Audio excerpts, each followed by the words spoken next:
si Louis ini sudah pernah banget diajak berkali-kali sama ID untuk membuktikan status kedokteran. Sampai ID tuh buatin surat.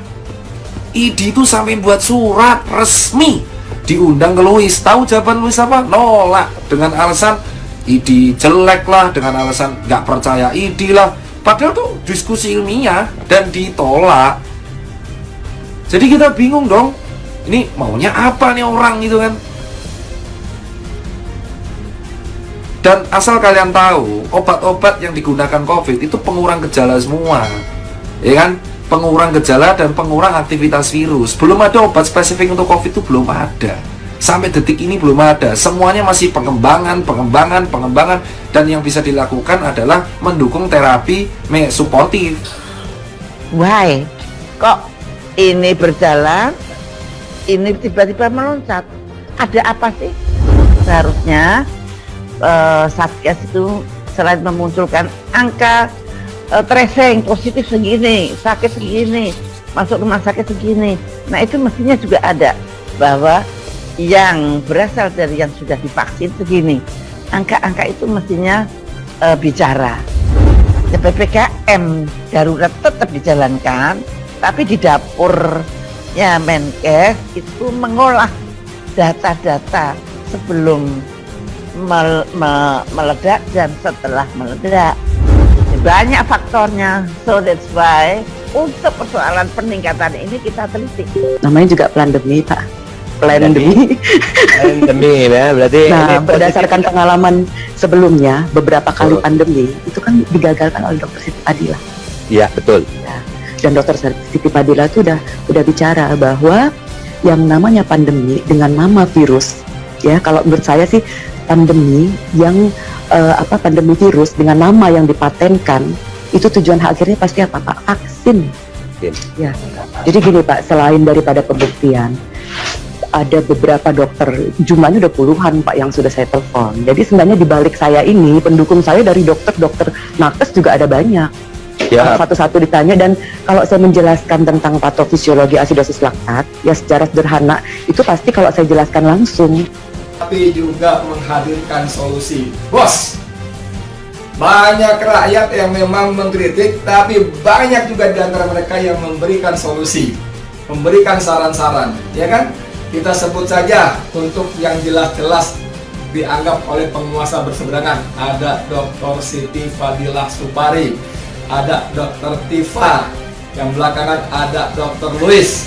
Mereka saintis, mereka dokter, mereka paham apa yang terjadi dan mereka memberikan solusi-solusi, tapi bukan diterima, bukan didengarkan, dipakai nasihatnya, justru diberi stempel mereka orang-orang yang menjadi pengganggu. Dr. Siti Fadila itu mengatakan bahwa nanti tahapan ini akan begini, nanti akan ada jual vaksin dan sebagainya, dan ini ujung-ujungnya vaksin. Kalau Dr. Siti Fadilah Supari mengatakan vaksin Anda tuduh sebagai pihak yang berseberangan, pengganggu dan sebagainya, jauh-jauh hari yang namanya Rika Ciptaning, dia pun dokter dari PDIP, anggota Dewan, juga mengatakan ini nanti ujung-ujungnya jualan vaksin. Bayangkan, politisi dari PDIP, seorang dokter yang kita kenal dan bangga mengaku pengguna PKI, di forum resmi raker dengan pemerintah waktu itu dengan Kementerian Kesehatan, sudah mengatakan ini ujung-ujungnya nanti.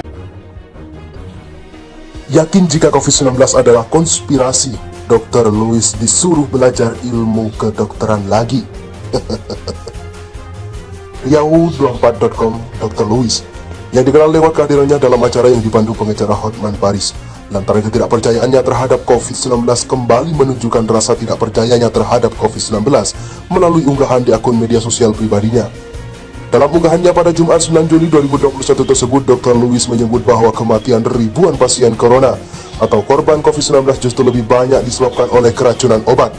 Sebelum melampirkan tangkapan layar berita tentang 2.300 jenazah pasien corona dimakamkan di TPU Paduranen, Bekasi, Dr. Louis menyebut bahwa COVID-19 difitnah sebagai penyebab kematian mereka. Dia juga meminta pihak-pihak yang mengetahui kebenaran penyebab kematian pasien corona yang diklaim karena keracunan obat itu untuk buka suara. Mengapa tidak juga sadar bahwa kematian ini akibat keracunan obat? Masih fitnah-fitnah bahwa pelakunya ini virus. Yang tahu kebenaran bersuara, kicaunya dikutip pikiranrakyat.com dari akun Twitter @lsowin Sabtu 10 Juli 2021. Kicauan tersebut pun mendapatkan beragam respon dari sejumlah tenaga kesehatan, salah satunya Dr. Tirta Mandira Hudi yang ikut menjadi relawan penanganan COVID-19 membalas kicauan Dr. Louis terkait konspirasi COVID-19. Dokter yang dikenal kerap menyampaikan berbagai informasi dan melakukan sosialisasi tentang COVID-19 kepada masyarakat ini mempertanyakan pendidikan Dr. Louis. Bu, kuliah farmakologinya lulus kan? Kalau nggak lulus ya wis ya udah. Kicau Dr. Tirta Sabtu 10 Juli 2021 seperti dikutip pikiranrakyat.com dari akun Twitter @tirta_hudi. Dia pun menyinggung terkait virus corona yang difitnah, yang berarti virus penyebab COVID-19 juga bisa merasakan keberatan. Virus difitnah berarti virus bisa keberatan. Nanti saya tunggu keberatan virus, kicau Dr. Tirta. Terakhir dia menyarankan Dr. Louis untuk kembali mempelajari ilmu kedokteran agar tidak memberi pernyataan seperti itu lagi. Si Louis ini sudah pernah banget diacak berkali-kali sama ID untuk membuktikan status kedokteran. Sampai ID itu buatin surat.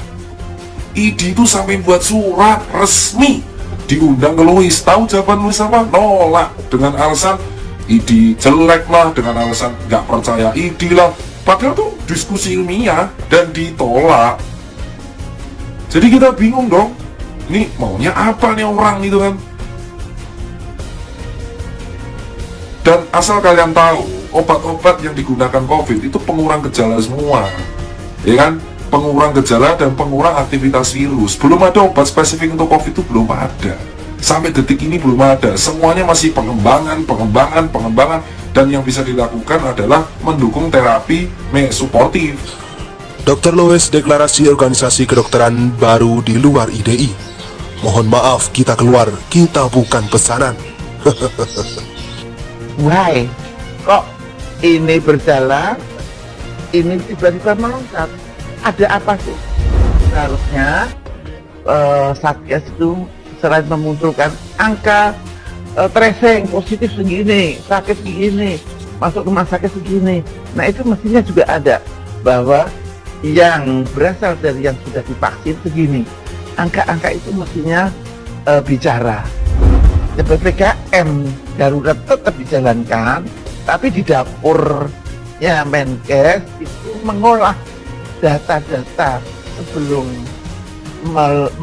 meledak dan setelah meledak.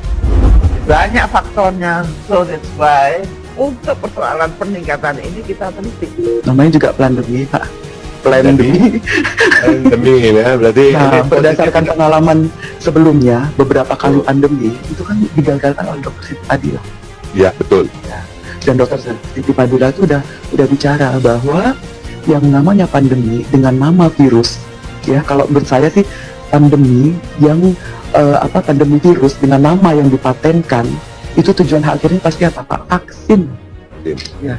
Jadi gini Pak, selain daripada pembuktian, ada beberapa dokter, jumlahnya udah puluhan Pak yang sudah saya telepon. Jadi sebenarnya di balik saya ini, pendukung saya dari dokter-dokter nakes juga ada banyak.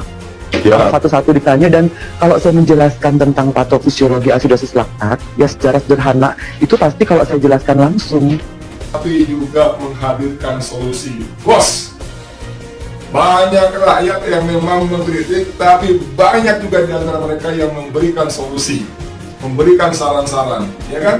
Kita sebut saja untuk yang jelas-jelas dianggap oleh penguasa berseberangan. Ada Dr. Siti Fadila Supari, ada Dr. Tifa, yang belakangan ada Dr. Louis. Mereka saintis, mereka dokter, mereka paham apa yang terjadi dan mereka memberikan solusi-solusi, tapi bukan diterima, bukan didengarkan, dipakai nasihatnya, justru ditulis stempel mereka orang-orang yang menjadi pengganggu. Dr. Siti Fadila itu mengatakan bahwa nanti tahapan ini akan begini, nanti akan ada jual vaksin dan sebagainya, dan ini ujung-ujungnya vaksin. Kalau Dr. Siti Fadila Supari mengatakan vaksin Anda tuduh sebagai pihak yang berseberangan, pengganggu dan sebagainya, jauh-jauh hari yang namanya Rika Ciptaning, dia pun dokter dari PDIP, anggota Dewan, juga mengatakan ini nanti ujung-ujungnya jualan vaksin.